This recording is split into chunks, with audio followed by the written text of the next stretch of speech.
Hello दोस्तों, welcome back to my channel. So today we are going to take a look on my FY 24-25 profit and loss statement so far. तो जैसा कि मैंने बताया कि इस वीडियो के अंदर हम फाइनेंशियल ईयर 24-25 के अंदर जो मेरा प्रॉफिट एंड लॉस हुआ है वो देखने का प्रयास करेंगे।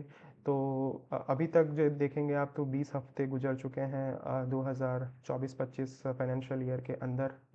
तो ये है हमारा ज़ीरोधा का कंसोल।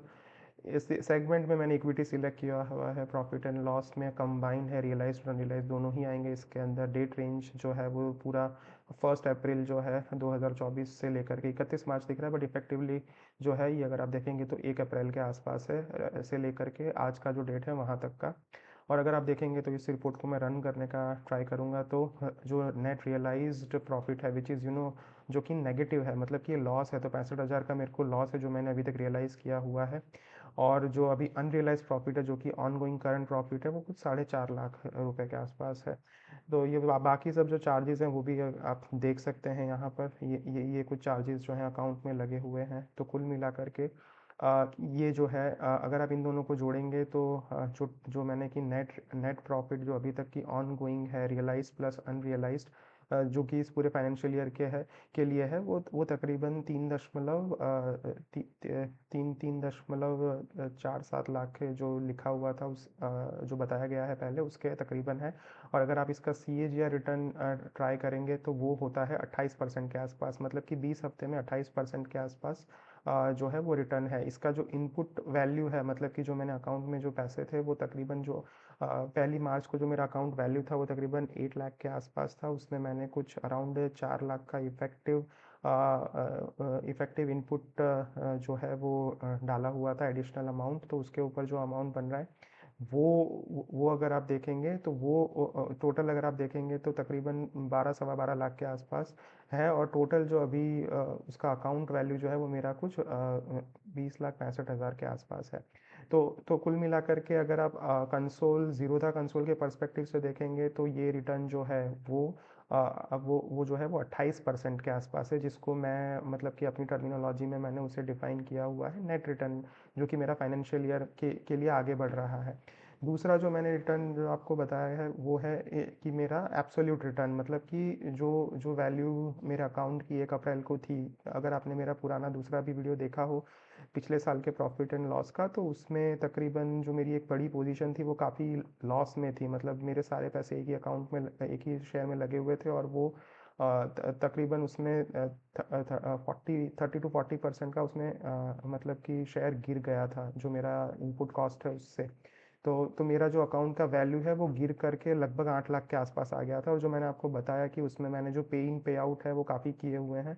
तो ये इफेक्टिव जो इसका वैल्यू है पे इन पे आउट का वो तकरीबन 4 सवा 4 लाख के आसपास है। और अगर आज अकाउंट की अगर आप वैल्यू देखेंगे तो वो तकरीबन 20,65,000 के आसपास है। तो अगर आप ये रिटर्न को कैलकुलेट करना चाहेंगे तो 20 65 ऑन दैट सवा 12 लाख रुपए के आसपास, so that is coming down to 68% of absolute return. So this is staggering 68%। If you see जो शुरुआत में मेरा अकाउंट का वैल्यू था, तो अभी सिर्फ 20 हफ्ते ही हुए हैं फाइनेंशियल ईयर 24-25 के, और ये रिटर्न जो है 68% के आसपास है। तो अल्टीमेटली जो मैटर करेगा वो हमारा ये रिटर्न है। सो मतलब वो भी अगर 28% आप मान के चल रहे हैं तो वो काफ़ी अच्छा है, मतलब कि way better than FD. FD से तो काफ़ी ही बढ़िया है। थोड़ा सा मैं आपको कैलकुलेशन भी बताने का ट्राई करूँगा कि ये जो चीज़ें जो मैंने कैलकुलेट की हैं वो तो ये सेम चीज़ है कि मेरा जो अकाउंट का इन स्टार्ट वैल्यू था वो इतना था, पे इन कुछ इतना किया था, पे आउट उसमें थोड़े पैसे मैंने डाले निकाले ये सब करके कुल मिला करके सवा 12 लाख के आसपास जो अमाउंट है वो उसमें इफेक्टिवली लगा हुआ था। और 8,40,000 का प्रॉफिट है। अगर आप मेरे 1 मार्च से देखेंगे जो मेरा इनपुट वैल्यू गिर के हो गया था उसके, तो ये जो मैंने आपको बताया वो अराउंड 68% का रिटर्न है। सेम वे अगर आप देखेंगे तो ये है जो मेरा नेट जो है वो उसका वैल्यू, तो ये मेरा स्टार्ट वैल्यू है, ये पे इन है, ये पे आउट है। This is my realised profit which is ultimately जो कि लॉस है। ये मेरा अनरियलाइज्ड प्रॉफिट है। अगर इसको आप जोड़ेंगे तो 3,37,000 मिला करके अगर आप देखेंगे तो यही मतलब कि अकाउंट का लेखा जोखा है पहले 20 हफ्ते का। मैं आपसे आगे भी अपडेट्स शेयर करता रहूँगा कुछ कुछ मैं ये भी सोच रहा हूँ कि जो ये मैंने 20 वीक्स निकाले हैं उसका मैं आपको वीकली एक वीडियोस के साथ बताते रहूँ कि मेरे जो इक्विटी इन्वेस्टिंग के एक्सपीरियंसेस रहे हैं वो ऑन वीक बेसिस कैसे रहे हैं। और क्या मतलब कि जो वीक ऑन वीक बेसिस पे उसका क्या रिटर्न रहा था वो अ, कुल मिलाकर के ये बताने का पॉइंट ऑफ व्यू ये है दोस्तों कि please do not do futures and options derivatives, जो कि अगर आप आज आप देखेंगे कि भीड़ उसी के पीछे लगी हुई है। बट मोस्टली अगर आप देखेंगे तो लोगों के हाथ में सिर्फ लॉस ही लगता है। इक्विटी अगर आप देखेंगे तो ज़ीरो सम गेम नहीं है।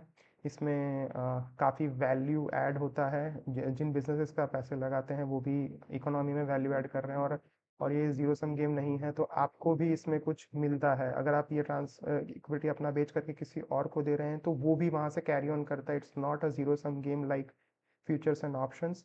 तो फिर मतलब कि I would request, please do not do that. Futures and options, avoid it, and do equity investing.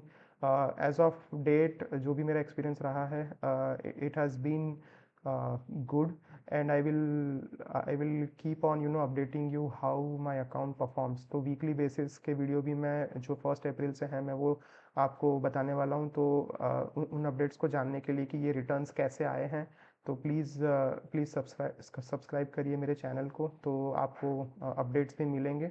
So this is all about my 24-25 returns so far. If you like, अगर आपको ये content में थोड़ा भी वैल्यू ऐड मिल रहा है तो please like, comment, share and subscribe. Stay tuned रहिए वीकली एनालिसिस के लिए, जो पुराने 20 हफ्ते निकल गए हैं उसके लिए भी, और जो आने वाले हफ्ते हैं उसके लिए भी।